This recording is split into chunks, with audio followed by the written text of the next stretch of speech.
Assalamualaikum warahmatullahi wabarakatuh. Berjumpa kembali di channel ini. Salam sejahtera untuk kita semua, Bapak Ibu guru baik PNS maupun non PNS. Begitu juga yang baru lulus dari pendidikan. Berikut akan sampaikan informasi terbaru terkait dengan aturan dan alur mendapatkan sertifikat pendidik, yang mana ini sudah dipermendikbudkan Bapak Ibu sekalian. Namun sebelumnya, kepada Bapak dan Ibu yang baru bergabung di channel ini atau yang belum mendukung channel ini, mohon bantuannya Bapak Ibu sekalian untuk mendukung channel ini dengan cara subscribe dan aktifkan loncengnya untuk mendapatkan informasi-informasi terbaru dari channel Profesi Guru.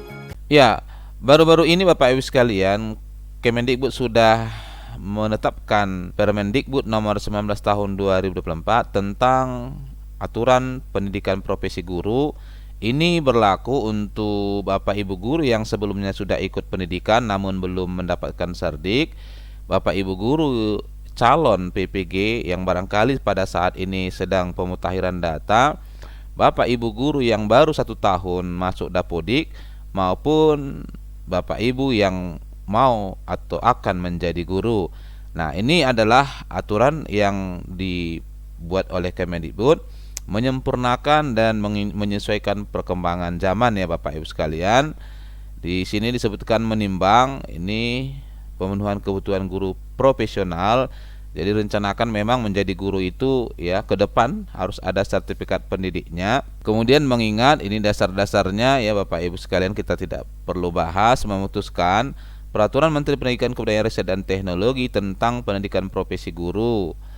Ketentuan umum ini barangkali prinsip dan pengertian saja ya. Lalu di bab kedua, peserta pendidikan profesi guru. 1. Peserta PPG terdiri atas A. Calon guru yang akan mengajar pada satuan pendidikan. Jadi ini adalah khusus kepada Bapak Ibu yang baru saja menyelesaikan pendidikan ya. Disebutkan di sini akan mengajar. Kemudian guru tertentu. Kemudian di bagian ayat 2 dijelaskan guru tertentu sebagaimana pada ayat 1 huruf B terdiri atas guru penggerak sesuai dengan ketentuan peraturan perundang-undangan, guru yang telah menyelesaikan pendidikan dan latihan profesi guru namun belum memiliki sertifikat pendidik, kemudian guru yang terdaftar dalam data pokok pendidikan dengan status aktif mengajar pada tahun ajaran 2023-2024 belum memiliki sertifikat pendidik dan tidak termasuk guru sebagaimana dimaksud dalam huruf A dan huruf B ya. Jadi guru tertentu ini di ayat 1 bagian B dijelaskan, kemudian di bagian ayat 2 ini ya A, B, C. Lalu bagian D, guru yang berasal dari peralihan jabatan fungsional lain yang belum memiliki sertifikat pendidik, dan E khusus bagi Bapak Ibu guru yang ingin mengoleksi serdik ya.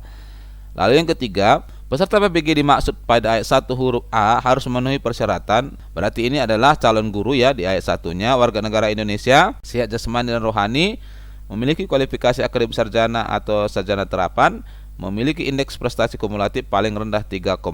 Nah, ini Bapak Ibu ya ditetapkan IPK-nya tidak boleh di bawah 3,0. Kalau di bawah 3,0 tidak bisa disertakan dalam PPG. Lalu tidak terdaftar sebagai guru pada data pokok pendidikan, belum memiliki sertifikat pendidik dan bebas narkoba. Ya, ini nanti ada berkasnya yang harus dilengkapi kalau terpanggil. Kemudian 4, peserta PPG sebagaimana dimaksud pada ayat 1 huruf B, ini guru tertentu tadi, warga negara Indonesia, sehat jasmani dan rohani, memiliki kualifikasi akademik sarjana dan atau sarjana terapan, mengajar pada satuan pendidikan dan atau melaksanakan penugasan sesuai dengan ketentuan peraturan perundang-undangan. Lalu belum mencapai batas usia pensiun, bebas narkotika, ini pemberkasannya biasanya. Lalu penyelenggaraan pendidikan profesi, ini barangkali tidak ada yang perlu dibahas ya, secara umum penyelenggaranya adalah Lembaga Pendidikan dan Tenaga Pendidikan. Pasal 5, PPG diselenggarakan melalui tahapan penerimaan calon peserta PPG, pembelajaran, kemudian uji kompetensi atau UKM PPG. Penerimaan calon peserta pendidikan profesi guru di pasal 6 dijelaskan, untuk penerimaan calon peserta PPG sesuai dengan pasal 5 huruf A dilaksanakan melalui seleksi nasional yang diselenggarakan oleh kementerian. Lalu 2, seleksi nasional sebagaimana dimaksud pada ayat 1 terdiri atas seleksi administrasi, tes tertulis dan wawancara. Ya, ini adalah untuk calon guru ya yang belum mengajar gitu ya.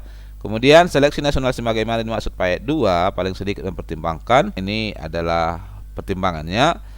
Lalu tes tertulis wawancara sebagaimana dimaksud pada pasal 6 ayat 2 dikecualikan bagi guru tertentu ya. Jadi yang sudah jadi guru tidak ada seleksi wawancara ya. Pembelajarannya ini Bapak Ibu sekalian dilakukan di LPTK ya seperti biasa sesuai kurikulumnya. Kemudian dalam penyusunannya ini ada organisasi profesi, ada Kemendikbud dan ada dunia usaha serta dunia industri. Pembelajarannya ya ditempuh dengan 36 SKS dan dilaksanakan dalam 2 semester. Lalu pembelajaran PPG sebagaimana dimaksud ayat 1 dilaksanakan luring, daring, dan bauran. Ada mata kuliahnya, ini barangkali sudah Bapak Ibu ketahui mata kuliah yang disediakan di sana. Ini tidak perlu kita bahas. Kemudian pasal 12 pembelajaran PPG bagi peserta PPG yang berasal dari guru penggerak dan guru yang telah menyelesaikan pendidikan dan latihan profesi guru sebagaimana dimaksud dalam pasal 3 ayat 2 huruf A dan B dilaksanakan dengan ketentuan. Nah, untuk pasal 12 ini ya Bapak Ibu khusus ini untuk guru penggerak. Kemudahan diberikan kepada guru penggerak.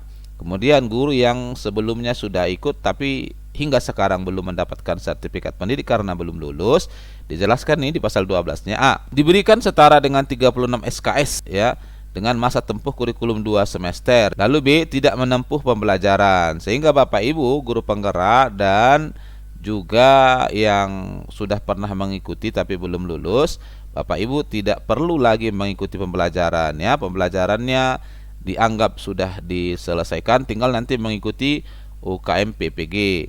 Pasal 13 pembelajaran PPG bagi peserta yang berasal dari guru yang terdaftar dalam data pokok pendidikan, ini khusus yang baru ya.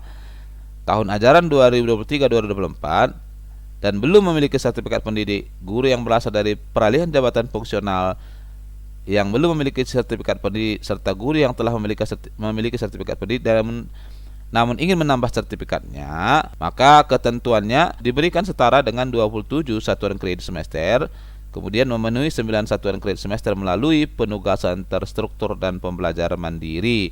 Nah, terkhusus ini kepada Bapak Ibu yang masuk Dapodik ya. Jadi ada 27 kredit semester yang harus Bapak Ibu tempuh, kemudian ada 9 kredit semester yang dilaksanakan melalui pembelajaran mandiri. Nah, di bagian keempat ini yang paling penting Bapak Ibu sekalian, biasanya banyak yang gagal di sini. Uji kompetensi peserta pendidikan profesi guru. Uji kompetensi peserta PPG dilaksanakan setelah PPG. Kemudian digunakan untuk mengukur ketercapaian standar kompetensi lulusan. Dilaksanakan melalui ujian tertulis dan UKIN serta diselenggarakan oleh Kementerian Pendidikan. Peserta PPG yang akan lulus uji kompetensi berhak mendapatkan serdik, gitu ya. Kemudian yang belum akan kembali mengikuti uji kompetensi sebelum masa studi PPG berakhir. Jadi nanti ada masa studinya ya. Ini dalam 1 tahun itu Bapak Ibu ini dikasih kesempatan yang kedua untuk mengikuti hingga lulus. Lalu penyelenggaraan ini biasa LPTK ya. Kemudian sumber daya juga secara umum tidak ada yang perlu kita bahas di sini. Penjamin mutu juga sama ya. Pemantauan evaluasi ini bagian dari kementerian. Sertifikat pendidik ini untuk pengajarnya, pendanaan ini dari APBD, APBN, kemudian peserta bisa juga melalui penyelenggara satuan pendidikan yang diselenggarakan oleh masyarakat dan sumber lain ya. Nah, ketentuan peralihan. Pada saat peraturan menteri ini mulai berlaku, peserta PPG yang sedang mengikuti PPG dalam jabatan atau peserta PPG yang sedang mengikuti PPG prajabatan tetap mengikuti PPG sampai selesai. Jadi bagi mereka yang sedang mengikuti ini masih menggunakan peraturan lama. Lalu penutup, pada saat peraturan ini mulai berlaku, Peraturan Menteri Pendidikan, Kebudayaan Riset dan Teknologi Nomor 54 Tahun 2022 tentang tata cara memperoleh sertifikat pendidik bagi guru dalam jabatan dicabut dan dinyatakan tidak berlaku. Jadi tidak berlaku lagi ya. Ini batasannya dinyatakan tidak berlaku. Lalu peraturan ini berlaku sejak diundangkan, di mana diundangkannya di 31 Mei 2024 dan dipublikasikannya mulai awal Juni kemarin. Hanya saja dengan berbagai kesibukan ini Bapak Ibu sekalian baru ini bisa kita update ya. Jadi inilah catatan-catatan penting kepada Bapak Ibu sekalian. Nah, bagi Bapak Ibu mungkin ya, karena diprioritaskan oleh Kemendikbud di tahun ini banyak sekali nih formasi mahasiswa PPG yang dibuka. Pada posisi sekarang sesuai dengan surat edaran Kemendikbud, Bapak Ibu sedang melaksanakan pemutakhiran data di SIM PKB. Ya, diikuti Bapak Ibu sekalian Dipastikan data-datanya benar sehingga nanti Bapak Ibu bisa mengikuti PPG di tahun ini. Untuk pelaksanaan sendiri ya, kita masih menunggu informasi lebih lanjut dan resmi dari Kemendikbud. Barangkali ini yang bisa saya sampaikan Bapak Ibu sekalian, semoga bermanfaat. Wassalamualaikum warahmatullahi wabarakatuh.